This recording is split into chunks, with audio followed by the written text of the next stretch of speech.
In the previous chapter, we talked about the business model mechanism. On a very high level, this mechanism is exactly the same for every business model in the world. So, for example, for a big telecommunication corporation as well as the restaurant around the corner. But if you look at a specific business model, for example, your business model, then the combination of what customer segments, what marketing and sales channels, what conversion steps, what are exactly the products and services, and what are the related revenue models and pricings, this combination is unique as a fingerprint, as a DNA. That's why I say this individual combination is the DNA of your business model. And it's interesting to know that you can describe this DNA with a list of business metrics.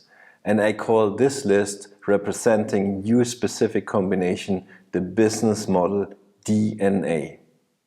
The question is how you find out what metrics are in the list for exactly your business model. What's the business model DNA for your business? This can be done in 3 easy steps. Let's start with the first step. We look at the acquisition channels you want to use to approach your customer segments. So let's imagine you have 5 different marketing and sales channels here. For each channel, we try to figure out with what business metrics you could model this specific marketing and sales channel in a financial sense. I give you an idea how this works. We need to figure out 2 categories of metrics for each channel. The first category is what resources are you using for this channel? Resources are normally budgets for media and or how many full-time employees are working for this channel and what's their salary. Or if you work together with external freelancers and or agencies, what's the expenses you need to pay to work with them. So that are the resources category metrics. And the second category per sales and marketing channel is that we talk about performance, meaning how you convert the resources into new leads. So new leads are new potential customers, either consumers or businesses, knowing about you, your brand, your products and your services. So the pattern is define a budget and or resources like employees and salaries and or external expenses, and then try to figure out what performance metrics you would use per marketing and sales channels to calculate based on the resources how many new leads you might generate. I make some examples. Let's imagine you are doing a B2C business and then you want to approach your consumers with marketing, let's say social media marketing. The resource metric might be the budget for social media marketing per month, and the second metric, the performance metric, might be cost per click. So what do you need to pay per click on your advertisement banner? That's it already. If you want to model, let's say, a B2B sales channel, let's say direct sales, you would use as resource metrics how many full-time employees are working in direct sales, and the second resource metric would be what's the salary per full-time employee per month.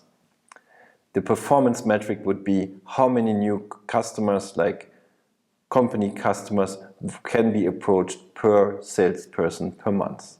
Let's imagine you have a sales partner approach, then the resource metric would be how many sales partners do you have, and the second one would be how much money do you need to pay per sales partner per month, and the performance metric would be what's the number of new leads which can be approached per sales partner per month. That's it. So that are the metrics per marketing and sales channel. Let's imagine you have an average 3 metrics per channel, then you would have, in my example, 5 channels times 3 metrics, it's 15 metrics for marketing and sales. Let's talk about the conversion steps. For each conversion step, you can use three categories of metrics. The first one is, what is the conversion rate?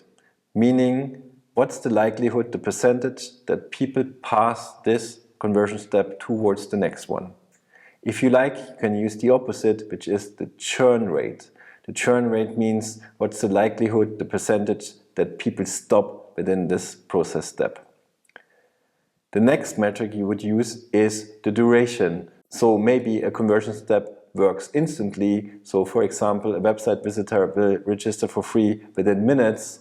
So there is more or less no duration. But in a lot of cases, for example, for direct sales processes, there might be steps which take weeks and even months. And the last metric per conversion step is the metric expenses. Maybe you need to pay for this conversion step. In some cases it's for free, but other cases might be very expensive because maybe you need to pay your salespeople to travel towards your potential clients and there will be travel costs. So let's imagine you have 3 conversion steps times 3 metrics. You would have 9 metrics for the conversion steps. In the last step, we talk about the revenue models.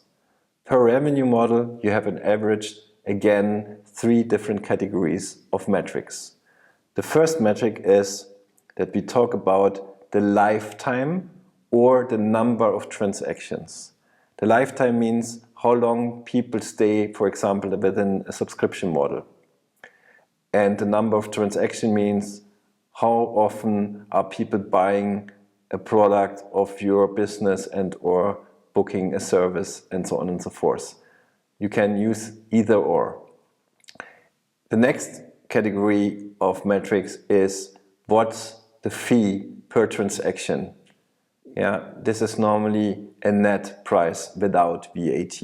And the last metric you could use is the margin within the net price. I make some examples. If you have a subscription model, you would use as the first metric the average lifetime before people cancel.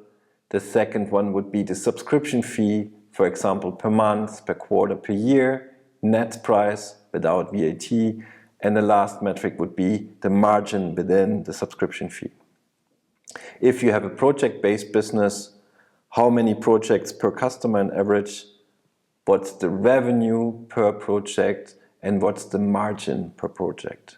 If you have a consulting business, you have how many consultings per customer in average, what's the revenue per consulting, it can be also a daily rate or hourly rate, and then what is the margin within the price. So let's imagine you have 3 different revenue models, 3 times 3 metrics, you would have 9 different metrics for the revenue models. To sum it up, you'd have 15 for marketing and sales, 9 for the conversion steps, and 9 for the revenue models, so in total 33 metrics. And these specific combination of these 33 metrics is representing exactly the business model of my example.